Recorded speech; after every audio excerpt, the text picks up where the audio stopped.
YouTube channel पर। आज हम कक्षा 10वीं के इतिहास के चैप्टर नंबर 1 यूरोप में राष्ट्रवाद के महत्वपूर्ण ऑब्जेक्टिव क्वेश्चन को देखेंगे। तो चलिए अब स्टार्ट करते हैं। तो पहला क्वेश्चन है कि यूरोप में राष्ट्रवाद की भावना किस क्रांति के बाद से उन्नत रूप से प्रकट हुई। तो ऑप्शन है फ्रांस की क्रांति, पुनर्जागरण, नेपोलियन का पतन या वियना सम्मेलन। तो इसका राइट आंसर होगा फ्रांस की क्रांति। फ्रांस की क्रांति जो कि 1789 में घटी थी, उसके बाद पूरे यूरोप में राष्ट्रवाद की भावना जग गई थी। राष्ट्रवाद का सरल भाषा में अर्थ होता है अपने देश से प्रेम करना। तो अब हम लोग नेक्स्ट सवाल की ओर चलते हैं। नेक्स्ट क्वेश्चन है कि ऑस्ट्रिया की राजधानी कहाँ है। तो ऑप्शन है वियना, बुडापेस्ट, पेरिस या लंदन। तो ऑस्ट्रिया की राजधानी है वियना। ऑप्शन बी में है बुडापेस्ट, यह हंगरी की राजधानी है। ऑप्शन सी है पेरिस, यह फ्रांस की राजधानी है। ऑप्शन डी है लंदन, यह इंग्लैंड ब्रिटेन की राजधानी है। नेक्स्ट क्वेश्चन है हमारा कि प्रजातंत्र और गणतंत्र किस देश की देन है। तो ऑप्शन है फ्रांस, जर्मनी, इटली या ऑस्ट्रिया। तो प्रजातंत्र और गणतंत्र यह जो है फ्रांस की देन है। तो ऑप्शन ए हमारा राइट आंसर है। नेक्स्ट क्वेश्चन की ओर चलते हैं। नेक्स्ट क्वेश्चन है कि किस सम्मेलन के माध्यम से पूरे यूरोप में नेपोलियन युग का अंत हो गया। तो ऑप्शन है वियना सम्मेलन 1815, वियना सम्मेलन 1825, 1848 की क्रांति या 1830 की क्रांति। तो इसका जो राइट आंसर होगा वो है वियना सम्मेलन 1815। इसकी जो अध्यक्षता था वो ऑस्ट्रिया के उस समय के चांसलर मेटरनिक ने किया था, और इस सम्मेलन के तहत उन्होंने फ्रांस की गद्दी वापस से बुर्बो वंश को दे दिया था और तथा लुई 18वें को यहाँ का सम्राट बनाया था। और हम लोग नेक्स्ट क्वेश्चन की ओर चलते हैं।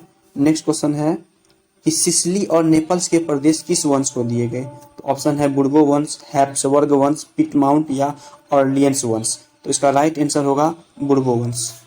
सिसिली और नेपल्स जो कि इटली का एक राज्य था वो बुर्बो वंश को दिया गया था तथा यहाँ का जो सम्राट था वो फर्डिनेंड को बनाया गया था। नेक्स्ट क्वेश्चन की ओर चलते हैं। नेक्स्ट क्वेश्चन है कि लुई 18वां किस वंश के शासक थे। ऑप्शन है बुर्बो वंश, हैप्सबर्ग, ऑर्लियंस वंश या थियर्स। तो अभी तुरंत पढ़े हैं कि ये बुर्बो वंश के शासक थे। अब नेक्स्ट क्वेश्चन की ओर चलते हैं हम लोग। चार्ल्स 10 ने किसे अपना प्रधानमंत्री नियुक्त किया था। तो चार्ल्स 10 ने, ऑप्शन देख लीजिए, पोलिग्नेक, लुई फिलिप, मेटरनिक या फर्डिनेंड। तो चार्ल्स 10 ने पोलिग्नेक को अपना प्रधानमंत्री नियुक्त किया था। समान नागरिक संहिता के स्थान पर शक्तिशाली अभिजात वर्ग की स्थापना किसने की थी। तो ऑप्शन है पोलिग्नेक, चार्ल्स 10, लुई फिलिप या मेटरनिक। तो समान नागरिक संहिता के स्थान पर शक्तिशाली अभिजात वर्ग की स्थापना पोलिग्नेक ने की थी। तो हम लोग नेक्स्ट क्वेश्चन की ओर चलते हैं कि जुलाई 1830 की क्रांति कब शुरू हुई थी। तो ऑप्शन है 18 जून, 18 जुलाई, 28 जून या 18 जुलाई। तो इसका जो राइट आंसर होगा वो होगा 28 जून, 28 जून। नेक्स्ट क्वेश्चन की ओर चलते हैं हम लोग। किस क्रांति के बाद फ्रांस में बुर्बो वंश का अंत हो गया। तो ऑप्शन है जुलाई 1830 की क्रांति, जुलाई 1840 की क्रांति, जुलाई 1848 की क्रांति या जुलाई 1814 की क्रांति। तो इसका जो राइट आंसर होगा वो होगा ऑप्शन ए, जुलाई 1830 की क्रांति।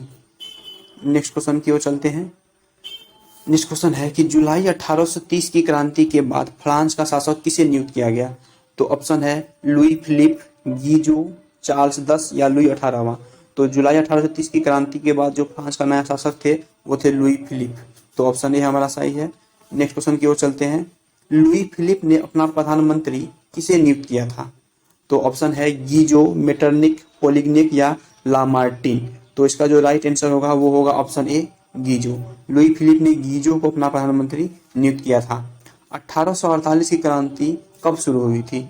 ऑप्शन है 22 फरवरी, 24 फरवरी, 18 जून या 28 जून। तो 1848 की क्रांति जो है वो 22 फरवरी को शुरू हुई थी। तो हमारा राइट आंसर है option A, 22 February. Next question हम लोग देखते हैं। नेक्स्ट क्वेश्चन है किस क्रांति के बाद 21 वर्ष से ऊपर सभी वयस्कों को मताधिकार का अधिकार दिया गया। तो ऑप्शन है 1848, 1814, 1840 या 1830। तो इसका जो राइट आंसर होगा वो होगा 1848। 1848 की क्रांति के बाद से ही 21 वर्ष से ऊपर सभी वयस्कों को मताधिकार दे दिया गया था। तो नेक्स्ट क्वेश्चन की ओर चलते हैं। नेक्स्ट क्वेश्चन है 1848 की क्रांति के बाद फ्रांस का शासक कौन बना? तो 18 ऑप्शन है Louis Napoleon, Louis Blanc, Louis Philippe या गीजो। तो 1848 के बाद जो फ्रांस का जो नया शासक था वो बने थे लुई नेपोलियन। नेक्स्ट क्वेश्चन की ओर चलते हैं हम लोग। नेक्स्ट क्वेश्चन है कि छापामार युद्ध के लिए किस गुप्त दल का गठन किया गया था? ऑप्शन है Carbonari, young Italy, young Europe या सिस्पाइन। तो छापामार युद्ध के लिए कार्बोनरी नामक एक गुप्त दल का गठन किया गया था। इसका जो मुख्य उद्देश्य था वो ये था कि छापामार युद्ध के द्वारा इटली में राजतंत्र को नष्ट करके और यहाँ पर गणतंत्र की स्थापना कर देना है। तो राष्ट्रवादी नेता जो जोसेफ मेजनी थे उसका भी संबंध कार्बोनरी दल से ही था। तो हम लोग नेक्स्ट क्वेश्चन की ओर चलते हैं। नेक्स्ट क्वेश्चन है कि यंग इटली और यंग यूरोप नामक संस्था का संगठन किसने किया था? ऑप्शन है मेजनी, काउंट काउर, गैरीबाल्डी या चार्ल्स अल्बर्ट। तो इसका जो राइट आंसर होगा वो होगा मेजनी। मेजनी ने ही यंग इटली और यंग यूरोप नामक संस्था का गठन किया था। अब नेक्स्ट क्वेश्चन की ओर हम लोग चलते हैं।